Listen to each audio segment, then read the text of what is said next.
Hello and welcome back to Seaside Garage. In today's video I'm gonna do a little fix on my S123 station wagon. This is seeing a lot of kilometers at the moment. I really enjoy driving this. I'm using it for a lot of stuff. As you can see, it's very dirty. It's very cold outside, very freezing, and I do not like to wash cars when it's freezing unless they can stand inside while they dry out, because all the water will get into small areas and then freeze, expand and crack stuff. So I don't want to wash it before the temperature rises a bit. But I have a problem that I could probably ignore it, but it's a bad idea to do. I am losing a lot of coolant. I think this engine at the current temperatures outside could almost run without coolant. But it's not a good idea to do. It has been losing coolant since I got it, but it's become worse and worse, and I think it's time to do something about it, because it could be hard to catch in time if it suddenly gets to the critical level. So it's pretty easy to see what's wrong.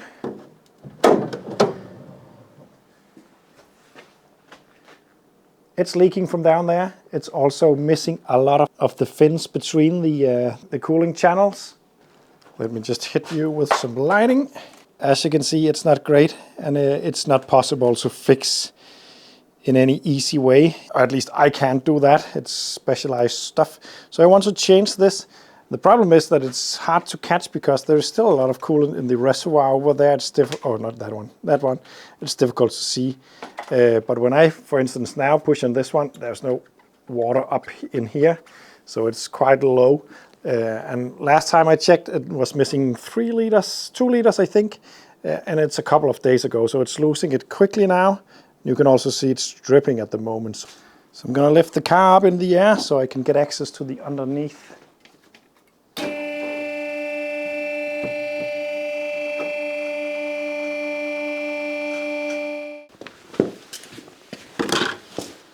This radiator does not only cool the engine coolant, it's also cooling the transmission oil. So I'll have to undo those firstly. Hopefully it's possible to undo them. Yeah, that one comes loose, that's nice. I wonder how much it's gonna leak out. Hopefully not too much. I'm gonna try to catch the amount that comes out so I can fill the same in.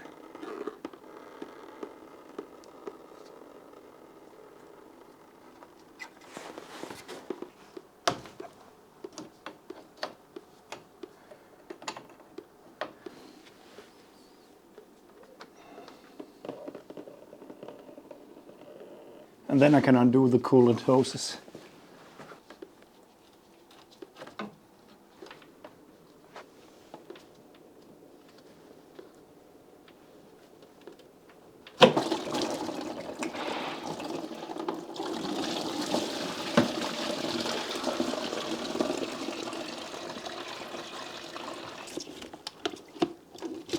That wasn't the cleanest rain in the world.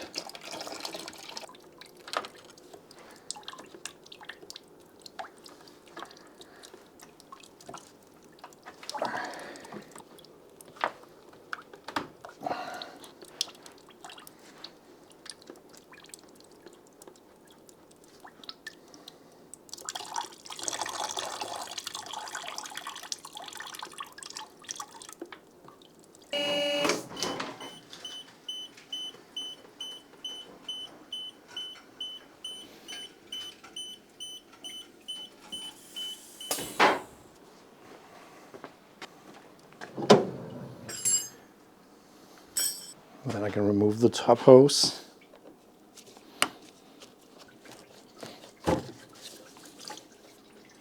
The oil cooler for the engine is also attached to the radiator right here. Just undo that. I think it's supposed to be attached at the bottom end also, but it's not currently, at least.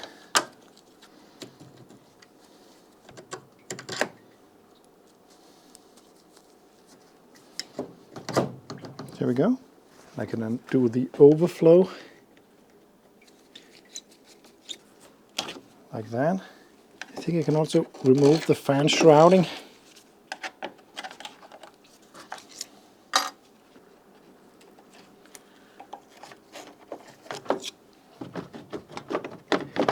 think that's all. At least on this one. Oh yeah, there's these clips also.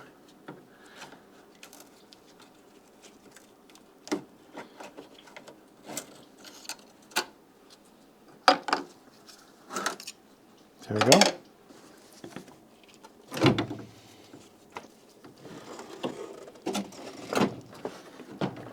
There we go.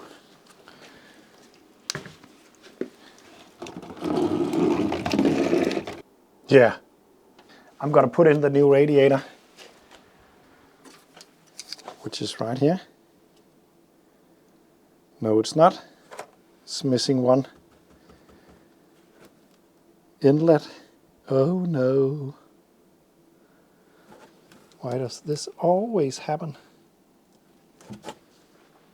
And yep, I did the classic mistake of ordering something wrong. This is, well, apparently it was the correct one when I checked the number plate on my car, but it's not the correct one. This is the one without expansion tank, and it would probably work just fine, but I'm not gonna chance it. I'm gonna get the correct radiator, and that means that I will have to put the leaky radiator back in, because it will take at least a week for the new one to get here. So I will spare you the details and see you in a week when this one has been in and out again, and we are at this spot with the correct radiator, hopefully. This is just the way it is. See you in a couple of weeks. And I'm back. This is a week later. The new radiator just arrived. It came quite quickly. Maybe you can hear that I catch the cold in the meanwhile. I'm getting better now, but the voice is a bit rusty. Sorry. You might expect to, at one point, learn to check parts thoroughly before taking stuff apart. And honestly, it could just be me being a little bit me. But I have been doing this for many, many years, and it still happens quite often that I order the wrong parts. And in this instance, I actually did inspect the new radiator before I took the old one out. But I really messed up inspecting it, because it was lacking one connection for the hose. And the good thing about all this is I feel like a professional today when I took this out for the second time in 1 week. I just instantly knew what to do and how to do it, and it went really quickly. But anyway, it's out, the old one, and it's just so bad. In case you were wondering, water comes in. There's water on each side. It flows through the radiator. It flows through these lines. And then these fins in between is helping it cool, because airflow goes through those fins and helps cool the entire line. So when the fins falls away like this, it's losing coolant potential. And yeah, will cool less efficient, of course. That's not the main problem here, because it's a cold running engine, but in a very hot day, it could become an issue. But the main issue is it has started to leak down here. And I think from several places, which could maybe be fixed, but it is not easy to do. And a new radiator isn't that expensive, so I'm gonna change it. Let's go. I do have a feeling that feeling you get when you have taken out a part from your car and are getting ready to install the new part and realize it's the wrong one. I have a feeling that's a very, very normal sensation when you own a classic car, because many of the shops where you buy from these days, you have to type in the registration number of the car, and then it will tell you what part you need. That system, I don't know how it works on new cars. I would presume it works quite good, but on old cars it's so flawed, because very often the engine size or the engine number and so on is not correct any longer, or have maybe never been, and therefore you can't rely on that. You should also always check the engine code, double check, visual check, and I do that all the time, and still it goes wrong quite often. And I just realized that I removed the radiator already. And I haven't opened the package with the new radiator, which I have double checked on pictures and so on, but I haven't seen it in real life. What if they sent me the wrong one? Then I've just done it one more time. Let's just hope that's not the case. That would really be annoying. Oh. It looks right. That's brilliant. It's been packed a little bit loosely, but it looks all right.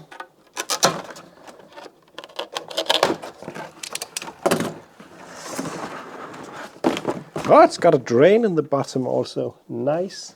It looks really nice. And it is very much the same size and so on, so that's nice. The only thing that's missing, which is going to make me slightly sad when opening the bonnet, is the old one. Got the Mercedes star on it. The new one doesn't. But that's just the way it is. I'm gonna put these rubbers on this one.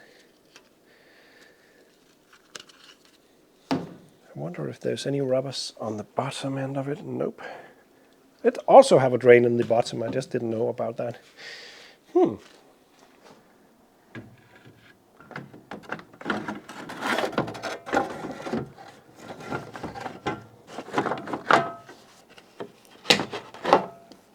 There we go. I love these clips that holds everything together.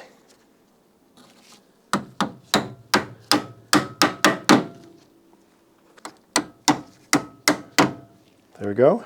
There's also clips holding the cowling on, which is actually adjustable. So you have to make sure that the fan spins in there. And it does, so that's nice. I need the bracket from the old one to hold on the oil cooler. The lower one is sadly gone.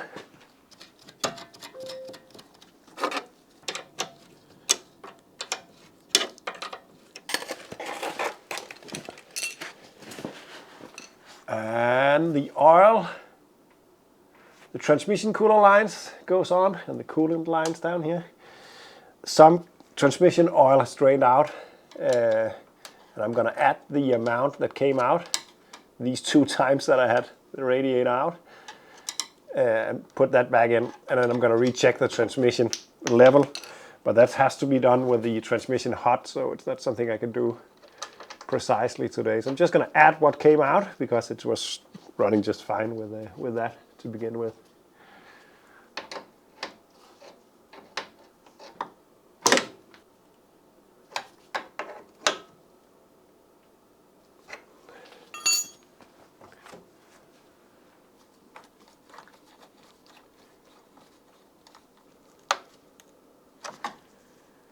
There we go. That's all from beneath, at least.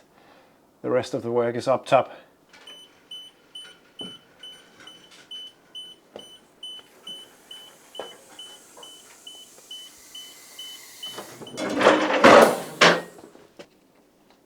There we go. But I'm not going to fit this hose just yet because I want to fill in some coolant through this one. But firstly, I want to fill this one.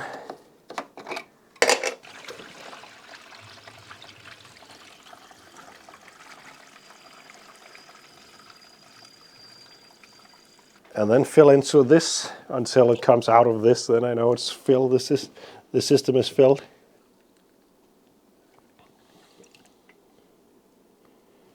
It is coming out now. And then I can fit this one. There we go. And now there's a correct way to bleed it, but I'm doing it this way and it works fine for me, but just a word of warning, it could be the wrong way. What I'm going to do is to put my hand on top of this to close the system. But this overflow is still open, but I'm going to grab that in my fingers like this, because then I can open and close it. And to begin with, I'm just going to let it be open without pushing that hose. Then I'm going to press this. Then I'm going to press the hose so it closes the system, and that will suck in the fluid into the engine. And repeat.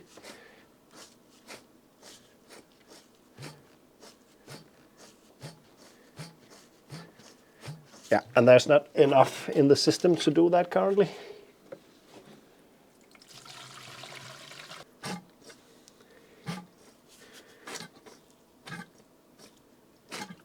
And then I can hear when the hose and feel when the hose fills with water.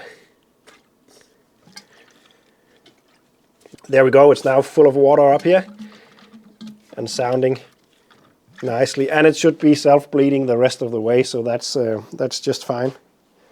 The radiator is in.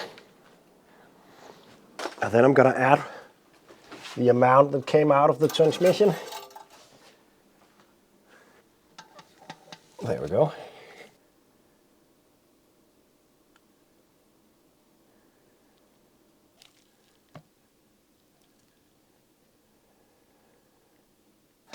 There we go.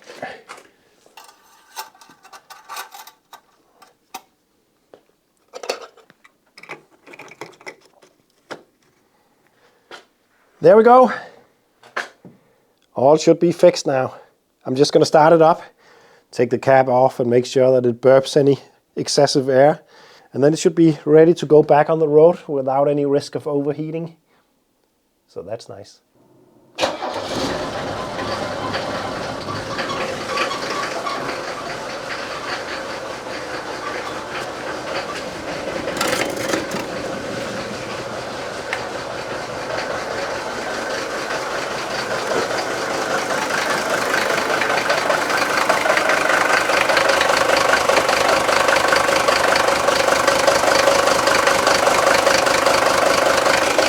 Thank you for watching,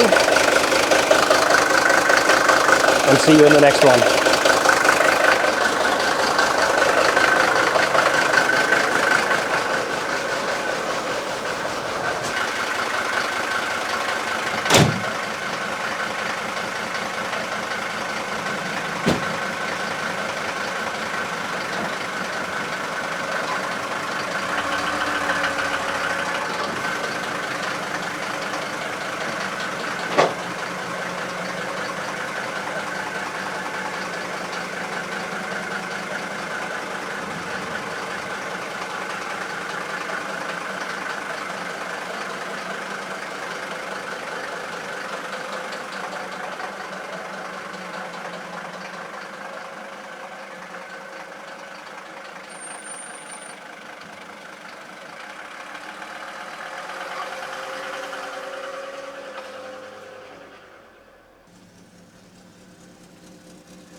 Next time.